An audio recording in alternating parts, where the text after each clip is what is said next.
अस्सलाम वालेकुम नाज़रीन, मैं हूं मोहम्मद शहजाद और आप देख रहे हैं मेरा यूट्यूब चैनल।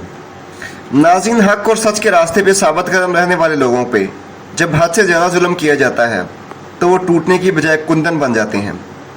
पाकिस्तान को हासिल करने के लिए हमारे बुज़ुर्गों ने बहुत सी कुर्बानियाँ दी और अब पाकिस्तान को लुटेरों से बचाने के लिए हम कुर्बानियाँ दे रहे हैं।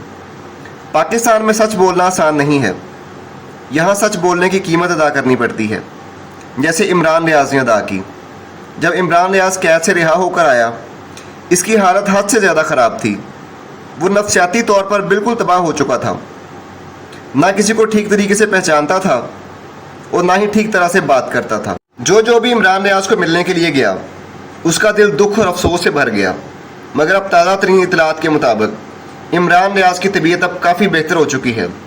इमरान रियाज ने कौम को पैगाम दिया है कि वो बहुत जल्द अपना प्रोग्राम शुरू कर रहे हैं। इमरान रियाज ने सहाफ़त से किनारा कशी की अफवाहों को सख्ती से मुस्तरद किया और कहा, मुझे किसी की हमदर्दी की ज़रूरत नहीं, मैं वहीं से शुरू करूँगा जहाँ से छोड़ा था। आप खुद अंदाज़ा करें, जिस दिन इमरान रियाज ने बोलना शुरू किया, चोर कहीं के नहीं रहेंगे। कुछ दिन पहले इमरान रियाज के वालिद से मंसूब एक खबर गर्दिश कर रही थी कि इमरान रियाज ने मीडिया इंडस्ट्री को छोड़ दिया है, अब वो अपनी फैमिली और बीवी बच्चों के साथ वक्त गुजारेंगे। मगर आज अवाम को पता चल गया कि ये 100% झूठी खबर थी। इमरान रियाज के वालिद और उनके किसी फैमिली मेम्बर ने ऐसा कोई बयान जारी नहीं किया। दूसरी बात यह है कि इमरान रियाज की हालत इस वक्त ऐसी नहीं थी कि वो इस वक्त मीडिया पे आ सकें। उनकी ज़ुबान में काफ़ी सीरियस मसला था। जब वो ठीक होंगे तो अपना प्रोग्राम शुरू करेंगे। और जो लोग इमरान रियाज के सॉफ्टवेयर अपडेट की बात कर रहे थे, उनको शर्म आनी चाहिए। जिनका सॉफ्टवेयर अपडेट होने के बाद छोड़ा जाता है, उनकी हालत इमरान रियाज जैसी नहीं होती। वो हट्टे कट्टे और सेहतमंद होते हैं ताकि वो सॉफ्टवेयर अपडेट के बाद एक नए सॉफ्टवेयर के मुताबिक बात कर सकें।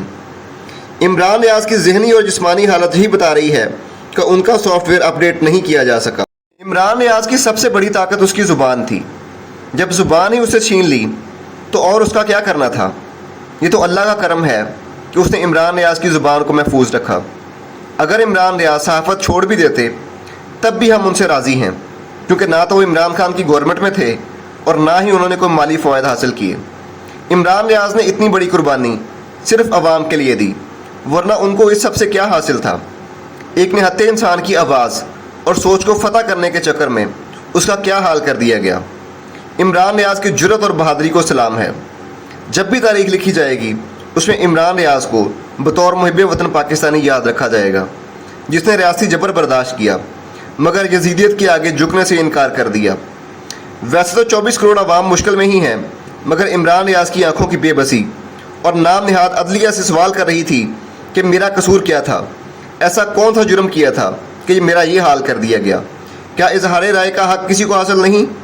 ताकत के नशे में मस्त ये भूल गए हैं कि जितना भी जुल्म करने, मगर जालिम का अंजाम हमेशा फिरौन और नमरूद जैसा होता है। बेशक जुल्म की अंधेरी रात ख़त्म हो जाएगी, फिर एक एक फिरौन से उसके जुल्म का हिसाब लिया जाएगा।